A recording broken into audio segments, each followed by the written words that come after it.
Hi అండి అందరికీ. అందరు ఎలా ఉన్నారు? నేనైతే బాగున్నాను. ఇంకా ఈ వీడియో వచ్చేసి మేము నెక్స్ట్ డే అయితే షూటింగ్కి వెళ్దామన్న ముందు రోజు నైట్ అన్నమాట. ఇంకా నెక్స్ట్ డేనే కాబట్టి ఇంకా సాయంత్రం అయితే నేను చిన్న చిన్న పనులు ఉంటే బయటకు వెళ్ళి చేసుకొచ్చుకున్నాను. ఇంకా నైట్ కొంచెం ఫ్రీ అయ్యాక అలాగే డిన్నర్ చేశాక ఇంకా డ్రెస్సులు ప్యాక్ చేసుకుందామని అయితే నెమ్మదిగా కూర్చున్నాము.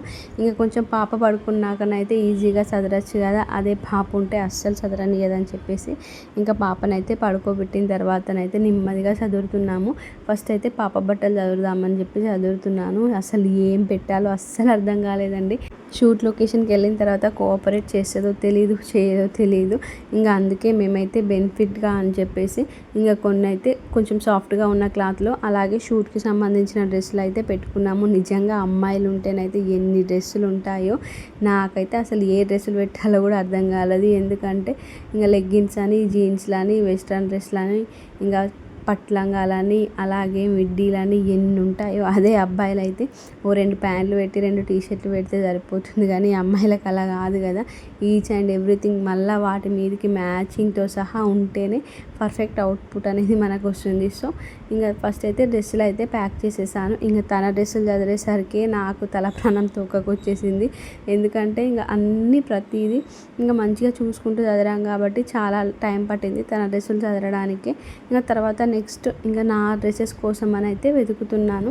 ఇంకా డ్రెస్సెస్ ఆల్మోస్ట్ ఉన్నాయి కానీ ఒక శారీ కట్టుకుందామని చెప్పేసి ఇంకా శారీ కోసం అయితే ఇంకా వెతుక్కుంటున్నాను. ఇంకా ఏ శారీ కట్టుకున్నా మనకి ఈ టైంలో ఫ్రీగా ఉండదు కదా, అందుకే కొంచెం సాఫ్ట్గా సిల్కీగా ఉండే శారీని అయితే తీసుకుందామని చెప్పేసి ఇంకా ఒక శారీని అయితే తీసుకున్నాను. ఇంకా నెక్స్ట్ శారీ అయిపోగానే మళ్ళీ దానికి కావాల్సిన జ్యువెలరీ అయితే కావాలి. నిజంగా ఈ అమ్మాయిలు ఉంటే ఇదే బాధ.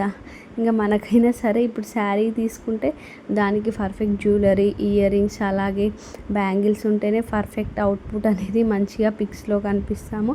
అలాగే చూసే వాళ్ళకు కూడా మంచిగా కనిపిస్తాం కదా. ఏ ఒక్కటి మంచిగా మ్యాచింగ్ తగ్గట్టు లేకున్నా కానీ ఇంకా చూసేవాళ్ళు ఏంటబ్బా శారీ ఒకలాగా, ఇంకా బ్యాంగిల్స్ ఒకలాగా, ఇయర్ రింగ్స్ ఒకలాగా ఉన్నాయని అనుకుంటారు.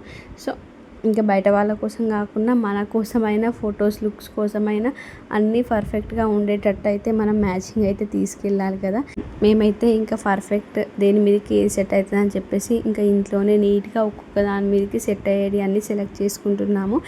ఎందుకంటే అన్నీ ఒకవేళ షూట్ లొకేషన్కి తీసుకెళ్ళామనుకోండి, అక్కడ డ్రెస్ చేంజింగ్ తర్వాత మనకే అర్థం కాదు ఏ దాని మీదకి ఏది వేసుకోవాలని చెప్పేసి ఆ ఉన్న టైం కూడా వేస్ట్ అయిపోతుంది. ఇంకా దానికే 1 అవర్, హాఫ్ అన్ అవర్ అలా వేస్ట్ చేసేస్తూనే ఉంటాము. ఇంకా మాకు ఇదేం కొత్త కాదు కాబట్టి ఇంకా మాకు అన్నీ ఎక్స్పీరియన్సే కాబట్టి అందుకే ఈచ్ అండ్ ఎవ్రీథింగ్ విషయంలో కూడా మేము ముందే జాగ్రత్త పడి ఇంకా అన్నీ ఇంట్లోనైతే చదువుకున్నాము. ఒకవేళ మీరు కూడా షూట్ తీసుకునేటట్టు ఉంటే ఫస్ట్ అయితే ఇంకా అన్నీ ముందుగానే ఇంట్లోనే చదివి పెట్టుకొని దేని మీదకి ఏ మ్యాచింగ్ వేసుకుంటాము, ఏ అవుట్ఫిట్కి ఏ సెట్ అవుతుందని చెప్పేసి ఇంట్లోనే నీట్గా చదువుకొని అయితే వెళ్ళండి. అక్కడ లొకేషన్కి వెళ్ళిన తర్వాత టైం వేస్ట్ ఇవన్నీ అయితే సేవ్ అయిపోతాయి. ఇక్కడ ఇంకా నాకు ఒక్కదానికే కాదు కదా, మా బుడ్డదానికి కూడా చదరాలి. తనకి బ్యాంగిల్స్, ఇంకా చిన్న చికెన్ నెక్స్ అన్నీ చదరాలి కదా. ఇంకా తనకు కూడా ఈచ్ అండ్ ఎవ్రీథింగ్ మంచిగా చూసి అయితే ఇంకా ప్రతి దాని మీదకి అయితే మ్యాచింగ్ పెట్టాను.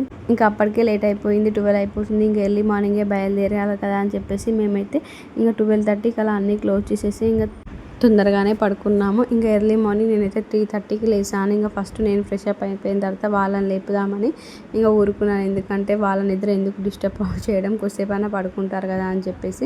అక్కడ చూడండి వాళ్ళైతే పడుకున్నారు. ఇంకా షూట్ లొకేషన్కి అయితే వచ్చేసాము. ఇంకా మధ్యలో లొకేషన్ గురించి తీద్దాం అనుకున్నా కానీ అస్సలు ఓపిక లేదు. ఇంకా అంత మార్నింగ్ లేచేసరికి అసలు ఫుల్ వామిటింగ్ వచ్చినట్టు కార్లో అలా అస్సలు ఓపిక లేకుండే, అందుకే షార్ట్స్ అయితే తీయలేకపోయాను. ఇంకా లొకేషన్ చూస్తే మీకు కూడా అర్థమయ్యే ఉంటుంది. లొకేషన్ వచ్చేసి ఇంకా ఇది వచ్చేసి హైదరాబాద్లో ఉన్న చార్మినార్ దగ్గర. ఇంకా మేము వెళ్ళిన రోజు అయితే రష్ కొంచెం తక్కువగానే ఉండే. మేము వెళ్ళేసరికి అయితే 7 అలా అయిపోయింది. ఇంకా ఇంట్లో నుంచి ఓ 5:30కి అలా బయలుదేరాము. ఇంకా అక్కడికి వెళ్ళేసరికి 7 అయిపోయింది. నేనైతే లొకేషన్కి వెళ్ళిన తర్వాత ఇంకా తొందరగా రెడీ అయిపోయి ఇంకా పిక్స్ దిగడం అయితే స్టార్ట్ అయిపోయాను. ఇంకా మేము వెళ్ళిన రోజు అయితే రష్ తక్కువ ఉంది కాబట్టి కొంచెం ఫాస్ట్గానైతే పిక్స్ దిగాము. ఇంకా మా పాప అస్సలు కోఆపరేట్ చేయలేదు. ఆ మందిని చూసి ఒకటే ఏడ్చుడు, అస్సలు పిక్స్ దిగా అని చెప్పేసి. ఇంకా ఏం చేస్తాము, ఇంకా తను దిగకున్నా ఇంకా నేనైతే దిగాలి కదా అని చెప్పేసి ఇంకా నేనైతే పిక్స్ దిగడం అయితే స్టార్ట్ చేసేసాను. ఇంకా ఇది వచ్చేసి మా ఫస్ట్ లొకేషన్. అస్సలు అక్కడ బ్యాంగిల్ స్టోర్స్ దగ్గర కానీ ఎక్కడ అయితే అస్సలు షూట్ తీసుకొనియలేదు. ఓన్లీ జస్ట్ ఇక్కడ చార్మినార్ ముందు అలా తీసాం కానీ అక్కడ అస్సలు బ్యాంగిల్ స్టోర్ దగ్గర అస్సలు తీయనియలేదు. ఇంకా వాళ్ళ షాప్ దగ్గర షూట్ తీసుకోవాలంటే మనం వాళ్ళ షాప్లో ఏదైనా కొని ఉండాలి, లేదంటే వాళ్ళకి ఎంతో కొంత అమౌంట్ అయినా ఇచ్చి ఉండాలి. ఇంకా అలా అయితేనే వాళ్ళు షూట్ తీసుకొని ఇస్తున్నారు. ఇంకా నెక్స్ట్ అక్కడ అయిపోగానే నెక్స్ట్ వేరే లొకేషన్కి అయితే బయలుదేరాము. ఇంకా మధ్యలో ఇలా పావురాలు అయితే కనిపించాయి. ఇక్కడ ఒక స్నాప్ దిగుదామని చెప్పేసి అయితే ఆగాము. ఇక్కడ మనకు పావురాల దగ్గర దిగాలంటే ఇక్కడ కండిషన్ ఏంటంటే ఇంకా వాటికి విత్తనాలు వేయాలి. సో విత్తనాలు అనేవి అక్కడ ఉంటారు అమ్మేవాళ్ళు. సో వాళ్ళ దగ్గర అయితే కొన్నామని ఇంకా ఒక్క ప్యాకెట్ 100 రూపీస్ అలా చెప్పారు. సో అవసరం మనది కాబట్టి ఇంకా 100 చెప్పినా 200 చెప్పినా తీసుకోవాలి కదా అని చెప్పేసి ఇంకా 100 రూపీస్ విత్తనాలు అయితే మేము తీసుకొని ఇంకా ఆ పావురాలకైతే వేసాము. మా పాప చూడండి ఎలా ఉందో, అస్సలు రెడీ చేయనియలేదు. ఇంకా రెడీ చేస్తే ఒకటే ఏడ్చుడు. ఇంకా ఫస్ట్ పావురాల దగ్గరికి రావడానికి భయపడ్డది, కానీ ఇంకా తర్వాత మేము విత్తనాలు వేస్తున్న కొద్దీ ఇంకా తను కూడా విత్తనాలు వేస్తూ ముందుకు వచ్చింది. అప్పుడు ఒక 10-15 మినిట్స్ తర్వాత కొంచెం ఫ్రీ అయ్యి ఇంకా వాటిలోనైతే ఫొటోస్ వీడియోస్ అయితే దిగాము. ఇంకా ఇక్కడ దిగిన పిక్స్ అయితే చాలా బాగా వచ్చాయి. అక్కడ బ్యాక్గ్రౌండ్లో చూడండి ఇంకా కొంతమంది ఇంకా మాలాగే వాళ్ళు కూడా ఫొటోస్ వీడియోస్ అయితే దిగారు.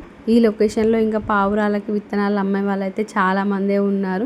ఒకే దగ్గర ఒక 5-6 మెంబర్స్ అయితే కూర్చున్నారు. ఇంకా కొనే వాళ్ళకన్నా కొంతమంది ఆటోలలో వచ్చి బండ్లలో వచ్చి ఇంకా వాటికి విత్తనాలు అయితే వేసి వెళ్తున్నారు. ఓన్లీ షూట్ తీసుకునే వాళ్ళే వాళ్ళ దగ్గర అయితే కొంటున్నారు. ఇంకా అవసరం మనది కాబట్టి 100 అయినా 200 అయినా పే చేయాలి కదా. వాళ్ళు మనీ పే చేస్తాం కదా అని చెప్పి ప్రశాంతంగా మమ్మల్ని షూట్ కూడా తీసుకొని ఇవ్వలేరు. ఇంకెంతసేపు అయిపోలేదా తొందరగా కానివ్వండి అని చెప్పేసి అరుస్తూనే ఉన్నారు. వాళ్ళు అరుస్తున్నారు అని చెప్పేసి మనం ఊరుకోం కదా. ఇంకా వాళ్ళకు డబ్బులు ఇచ్చాం కాబట్టి ఇంకా ఒక 5 మినిట్స్ లేట్ అయినా కానీ అడ్జస్ట్ అవుతారని చెప్పేసి మేమైతే నెమ్మదిగా దిగాము. ఇంకా చూడండి లొకేషన్ వచ్చేసి ఎంత బాగుందో. ఆ పావురాలు ఎగురుతున్నప్పుడు అయితే ఇంకా ఫొటోస్ వీడియోస్ అయితే చాలా బాగా వచ్చాయి. ఇంకా వీడియో అనేది ఎడిట్ కాలేదు. నేను ఎడిట్ అయ్యాక ఈచ్ అండ్ ఎవ్రీ ఇంకా షార్ట్ అయితే నేనైతే పోస్ట్ చేస్తాను. అక్కడ చూడండి ఎంతమంది ఉన్నారో మాలాగా ఫొటోస్ ఇంకా వీడియోస్ దిగే వాళ్ళైతే. ఇంకా అక్కడ నుంచి నెక్స్ట్ లొకేషన్లోకి అయితే వచ్చేసాము. ఇక్కడ చూడండి మా పాప ఒకటే గోలా, నేను రెడీ అవుతే తనకు మేకప్ వేయమని చెప్పేసి ఇంకా నేను రెడీ అయ్యాక ఇంకా తను అస్సలు చూడండి పెద్దవాళ్ళం కూడా అంత మంచిగా ఎక్స్ప్రెషన్స్ ఇయ్యం కావచ్చు, అంత మంచిగా మేకప్ వేసేటప్పుడు మంచిగా కళ్ళు మూసుకొని హెడ్ అలా బ్యాక్ పెట్టేసింది. నిజంగా ఈ కాలం పిల్లలు ఎంత ఫాస్ట్ ఉన్నారో కదా, చూస్తుండగానే అన్నీ నేర్చేసుకుంటున్నారు. ఒకప్పుడు ఇలా ఉంటే ఇంకెంత డెవలప్ అయ్యేదో. ఇంకా ఇది వచ్చేసి నా సెకండ్ అవుట్ఫిట్. ఇంకా సెకండ్ లొకేషన్లోకి అయితే వచ్చేసాము. ఇక్కడికి వచ్చేసరికి మన ఎనర్జీ సగం కాస్త దిగిపోయింది. ఇంకా నాకు అస్సలు ఓపిక లేదని చెప్పేసే, కానీ ఇంత దూరం వచ్చినందుకు కొన్ని ఫొటోస్ అయినా దిగాలి కదా అని చెప్పేసి ఇంకా ఓపిక తెచ్చుకొని మరీ దిగాను. ఇంకా ఇక్కడికి వచ్చినాక కూడా మా పాప అస్సలు కోఆపరేట్ చేయలేదు. ఆ రోజు అస్సలు ఇంకా ఎండ కూడా లేకుండే, ఫుల్ కూల్గానే ఉండే, కానీ ఇంకా తనకు జర్నీ చేసేసరికి ఫుల్ అలసిపోయినట్టు అయిపోయింది. ఇంకా అస్సలు పిక్స్ దిగలేదు. ఇంత దూరం వచ్చి వేస్ట్ అబ్బా అనిపించింది. ఇంకా పాప వీడియో నా వీడియో వస్తుందని చెప్పేసి ఇంత దూరం వచ్చాను, కానీ పాప అస్సలు కోఆపరేట్ చేయకపోయేసరికి ఫుల్ డిసప్పాయింట్. నేనైతే ఇంకా నాకు కూడా పిక్స్ దిగడం అస్సలు ఇష్టం లేకుండే. అప్పటికి ఇంటికి వెళ్ళిపోదాం అనిపించింది, కానీ ఇంత దూరం వచ్చి వేస్ట్ అయిపోతుందని మా వాళ్ళు అంటే సరే అని ఊరుకున్నాను. నెక్స్ట్ ఈ లొకేషన్ ఎక్కడో మీరైతే గెస్ట్ చేయండి. ఇది వచ్చేసి థర్డ్ లొకేషన్. ఇక్కడికి వెళ్ళడం నాకైతే అస్సలు ఇష్టం లేదు. ఇంకా బలవంతంగానైతే లొకేషన్లోకి వెళ్ళాము. ఇంకా నేను త్వరలోనే షూట్ వీడియో అనేది అప్లోడ్ చేస్తాను. Thank you for watching. ఎవరైనా కొత్తగా నా ఛానల్ చూసినట్టయితే లైక్ చేయండి, షేర్ చేయండి, సబ్స్క్రైబ్ చేసుకోండి.